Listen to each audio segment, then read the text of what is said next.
All right, Ngannou versus Blaydes. My first reaction on that is tough matchup for Ngannou. I just feel it's a matchup that we've already seen twice. Stipe, of course, being the dominant wrestler. We saw what happened there. But in many ways, even Derek Lewis. I think that it was Derek Lewis's ability to wrestle, whether we saw it in that contest or not, but his ability to do it that really made Ngannou apprehensive.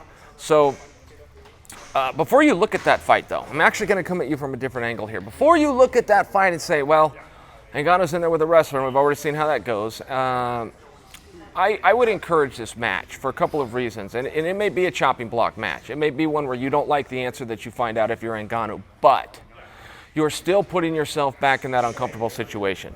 You're still putting yourself back in that spot in many ways that you've already tried and failed at.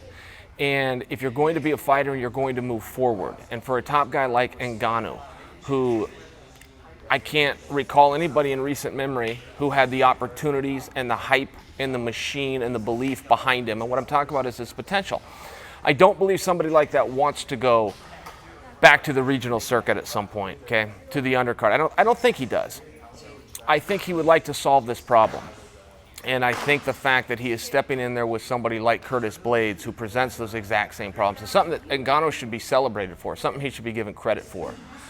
And how does that turn out? We're going to have to see. But for the guys who have taken these risks, for the guys who have put themselves back in terrible situations as a way of forcing themselves, it's a burning of the ships moment.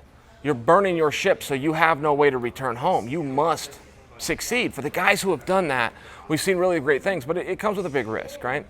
Conor versus Diaz, part 2, where Conor demanded everything from the rounds to the rules to the arena to the weight class to the opponent be the exact same. That was an uphill battle, but there was a tremendous honor and a tremendous celebration that could happen afterwards for Conor and his team. And it also showed everybody how serious he took it, that he went back in the gym, that he learned from that loss, and that he made gains and improvements in his own athletic ability. So I think that Ngannou's in that spot. I think that's a bigger story here. Can he answer the test here? Can he come up and meet this challenge? I think that's what we're going to find out. I feel as though I could make a prediction for you of no. Sadly, but no. As much as this story could have a positive ending for him, the gaps that he had shown in the Stipe fight are, in my opinion, as a lifelong wrestler, as a lifelong fighter, they were too insurmountable to close in this short of a period of time. But that doesn't make it necessarily so, because I would have told you that exact same thing when Conor went in to do it against Nate the second time. That he's just not, he may do better, and he may show improvement, but he's not going to be able to close that gap completely. So that's my prediction. Let's see how that whole thing plays out. But I would come to you with a little bit of a different idea in your mind. Instead of looking at Ngannou and saying, oh, this is the guy that can't wrestle.